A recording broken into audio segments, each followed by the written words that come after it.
السلام علیکم ورحمۃ اللہ وبرکاتہ۔ محترم ناظرین، رمضان المبارک کا مہینہ اللہ تبارک و تعالیٰ کے فضل و کرم سے ہم تمام لوگوں کے اوپر سایہ فگن ہوا۔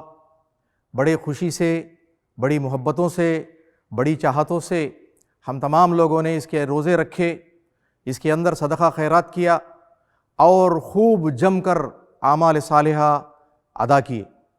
اللہ سبحانہ و تعالیٰ ان تمام کوششوں کو قبول فرمائے اور ہم تمام لوگوں کے اوپر اس کے طرف سے جو بھی خوشیاں ہیں وہ میسر فرمائے۔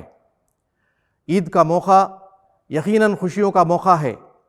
اس موقع میں کوئی آدمی نہیں چاہے گا کہ اس کی خوشیوں میں کچھ کمی لاحق ہو جائے، لہذا جو حالات ہمارے اوپر فی الوقت موجود ہیں، ان حالات کی روشنی میں جو قاعدے قوانین وزارت صحت عامہ کی طرف سے ہم لوگوں کو دی گئی ہیں، ان کی روشنی میں رہتے ہوئے ہم تمام لوگوں کو حق بنتا ہے کہ ہماری خوشیوں کا ہم اظہار کریں، اپنے بھائی بند کے اندر، خویش و اقارب کے اندر، قریبی رشتہ داروں کے اندر اور اپنے لوگوں کے اندر رہتے ہوئے رمضان کی پوری خوشیوں کو انجوائے کرنے اور لطف اندوز ہونے کا ہم کو حق ملتا ہے۔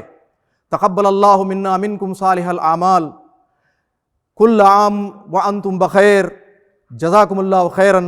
السلام علیکم ورحمۃ اللہ وبرکاتہ۔